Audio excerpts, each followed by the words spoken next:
Bismillahirrahmanirrahim. Kalau kita baca di buku-buku medis selalu dibahasakan bahwasannya biologis itu normalnya seminggu sekali. Saya pernah baca salah satu buku medis begitu, dan ini hukum syariat berbeda. Nggak ada seminggu sekali. Kapan dibutuhin? Karena kalau sperma sudah harus keluar, dia akan bergejolak di tubuh laki-laki. Nggak bisa. Akan mengacaukan semuanya, gitu kan?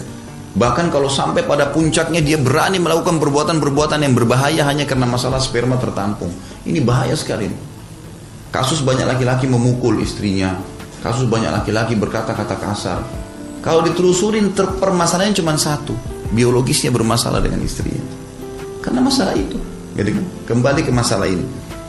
Lalu dikatakan, kata beliau, secara rasional, karena jika sumur tidak ditimba, maka hilanglah airnya. Justru sebaliknya, kalau laki-laki terus kemudian dia tidak lampiaskan, ya gitu, emosional terus berjalan, maka ada puncaknya nanti. Puncaknya tubuhnya akan melemah sampai pada tingkat melemah. Tiba-tiba banyak hal-hal yang kena ya, masalah penyakit gula, masalah penyakit tulang, masalah macam-macam. Larinya ke situ. Spermanya nanti akan mengering dan akhirnya jadi masalah buat dia, merusak organ tubuh yang lainnya. Muhammad bin Zakaria rahimahullah mengatakan, barang siapa yang meninggalkan hubungan seksual dalam waktu yang lama, maka kekuatan syarafnya akan melemah. Cara berpikirnya, gitu kan? Itu semua akan melemah. Dan ini terjadi walaupun laki-laki itu sudah tua. Kita temukan ada laki-laki yang seksualnya terjaga, biar umur 80 tahun tetap sehat. Ya. Umumnya begitu.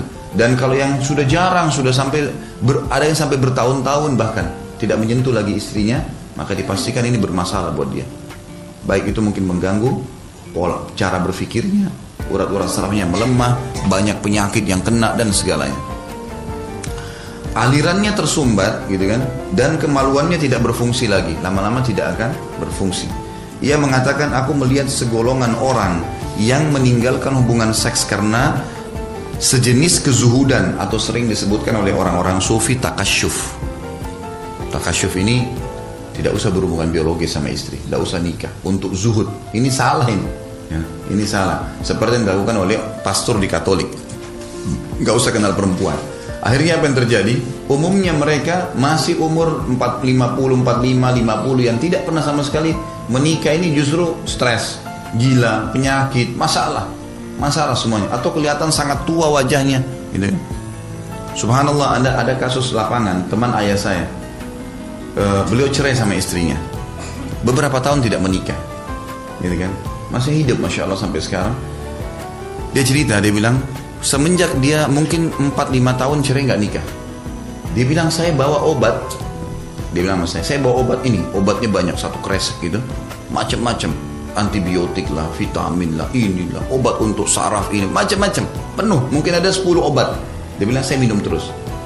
Begitu Allah SWT mudahkan saya menikah, obatnya dibuang semua, gak minum obat lagi, gak ada lagi minum obat itu. Dia bilang tiba-tiba saya rasa saya gak butuh obat.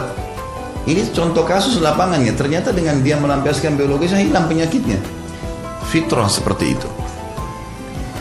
Dikatakan oleh beliau, banyak orang yang contohnya meninggalkan seks karena masalah kezuhudan, takasyuf, kalau dalam ilmu tasawuf dikatakan, maka badan mereka menjadi dingin, gerakan mereka menjadi sulit, ya, mengalami keputusasaan dengan tanpa sebab, syahwat dan kekuatan mereka jadi melemah. Di antara manfaat hubungan seksual adalah menundukkan pandangan. Orang kalau sudah terlampiaskan biologisnya, maka dia otomatis akan bisa menurunkan pandangannya di luar. Ini mungkin tentu bapak-bapak yang sudah menikah tahu tentang masalah. Kalau dia melampiaskan biologis yang positif dan istrinya bisa melayaninya, maka di luar dia bisa budul basar namanya, menurunkan pandangan dari yang haram.